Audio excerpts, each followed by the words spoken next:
बागपत जिले के अस्पताल में सब कुछ सही चल रहा था। लोग आते, अपना ट्रीटमेंट कराकर वापस घर चले जाते। पर फिर कुछ ही दिनों बाद उस अस्पताल में अजीबोगरीब किस्से होने लगे। सुनने में आ रहा था कि वहाँ पर मरीज अचानक से मरने लगे थे। हॉस्पिटल कर्मचारी आपस में बातें कर रहे थे। भाई पता नहीं कुछ दिनों से क्या हो रहा है। जो भी मरीज आईसीयू में जाता है वो जिंदा वापस नहीं निकल रहा है। हाँ भाई, अब तो हद ही हो गई है। अगर कोई व्यक्ति एक्सरे भी करवाने जाता है और उसे अकेला छोड़ दिया जाए तो वो भी मरा हुआ मिलता है। हाँ भाई, तुम सही कह रहे हो। मैंने भी ये मंजर कई बार देखा है। पहले तो एक दो बार ये रात में हुआ करता था, लेकिन अब तो हद हो गई है। अब तो दिन रात कभी भी ऐसा हो जाता है। पता नहीं आखिर ये सब कौन कर रहा है। वैसे तुमने एक बात नोटिस की है, जब से डॉक्टर अवंतिका हॉस्पिटल में दोबारा वापस आई हैं, तब से ही ये घटनाएं शुरू हो गई हैं। हाँ भाई, तुम सही कह रहे हो। मुझे भी यही लग रहा है। जब से डॉक्टर अवंतिका वापस आई हैं, तब से ही लोगों का अचानक मरना शुरू हो गया है। लेकिन ये सब हो कैसे रहा है? क्या डॉक्टर अवंतिका ही कुछ कर रही हैं? भाई, इस बात का तो पता लगाना पड़ेगा कि डॉक्टर अवंतिका ही लोगों को मार रही हैं या नहीं। कहीं हम भी मारे जाएं, लेकिन पता कैसे लगाया जाएगा? कल जब डॉक्टर अवंतिका आएंगी तो हम उन पर ध्यान रखेंगे और उनकी हर हरकत को नोटिस करेंगे। फिर हमें सच का पता चल जाएगा। अगली सुबह डॉक्टर अवंतिका अस्पताल आती है। Good morning ma'am. Good morning. जाओ मरीज की फाइल लेकर आओ। तब तक मैं अपनी केबिन में बैठी हूँ। अवंतिका यह कहकर अपनी केबिन में चली जाती है, लेकिन पहले से ही वहाँ पर दूसरा कर्मचारी छुपा हुआ था। डॉक्टर अवंतिका टेबल पर रखी हुई फाइल को देखकर बोलती है, अरे ये किसकी फाइल रखी है? कल तो टेबल पर एक भी फाइल नहीं थी। आज ये अचानक से कहाँ से आ गई? अवंतिका ने फाइल खोली और चिल्लाई, खून खून खून। पूरी टेबल पर खून फैला हुआ था। अवंतिका बाहर की तरफ दौड़ी। कमरे में छुपे व्यक्ति ने भी ये नजारा देखा कि टेबल पर खून था, लेकिन बाहर जब अवंतिका चिल्लाते हुए गई, तब लोगों ने उससे पूछा, क्या हुआ डॉक्टर, तुम क्यों चिल्ला रही हो? मेरी टेबल पर इतना खून कहाँ से आया? अस्पताल कर्मचारी अवंतिका के केबिन में जाते हैं, पर वहाँ पर कुछ भी नहीं था। टेबल पर खून का एक कतरा भी नहीं था। मैडम क्या बात कर रही हो? यहाँ पर तो कुछ भी नहीं है, सब कुछ नॉर्मल है। तब कर्मचारी अपने मन में सोचते हैं, अरे मोहन भी तो इसी कैबिन में छुपा था, वो कहाँ गया? तब वो इधर उधर देखता है तो उसे मोहन वहीं बेहोश दीवार के सहारे खड़ा हुआ दिखाई देता है। कर्मचारी अपने दोस्त को निकालते हुए बोला, भाई मोहन तू ठीक तो है ना? मोहन कुछ नहीं कहा। अवंतिका कर्मचारी को अपने केबिन में देखकर कहती है, ये मोहन कर्मचारी यहाँ क्या कर रहा था? डॉक्टर अवंतिका जी, मुझे नहीं पता मोहन यहाँ पर कैसे आया।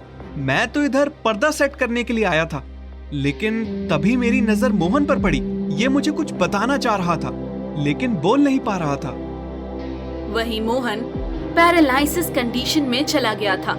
उसकी हालत इतनी बेकार हो गई थी, वो आईसीयू में भर्ती हुआ और फिर अगले दिन मोहन की मृत्यु हो जाती है।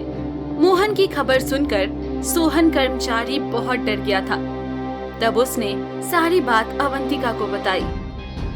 तो क्या इसका मतलब मोहन ने भी उस दिन टेबल पर पड़ा हुआ खून देखा था? हो ना हो, उसी की वजह से उसकी मौत हुई है। डॉक्टर अवंतिका, एक बात बोलनी थी, अगर आप बुरा ना माने तो। कौन सी बात? बोलो, आपको क्या बोलना है? जब से आप वापस हॉस्पिटल में आई हैं, तब से यहाँ केस ज्यादा बढ़ गए हैं। कोई भी कहीं भी मर जाता है और पता ही नहीं चलता। कहीं इन सब से आप जुड़ी हुई तो नहीं है? तुम पागल हो गए हो क्या? क्या तुम मुझ पर ब्लेम लगा रहे हो कि मेरी वजह से ये सब हुआ है? नहीं नहीं, मैं तो सिर्फ बता रहा हूँ। चलो अब मैं चलता हूँ।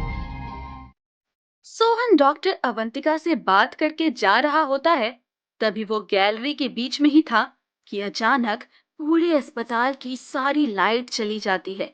तभी सोहन को किसी के हंसने की आवाज आती है। उसने कुछ दूरी पर देखा कि एक औरत खड़ी थी। ये देखकर सोहन डर गया। कौन है? कौन है वहाँ? सोहन, तुम अकेले यहाँ पर क्या कर रहे हो? सोहन ये भयानक आवाज सुनकर पसीने पसीने हो जाता है और वो लड़की सोहन के नजदीक आती है।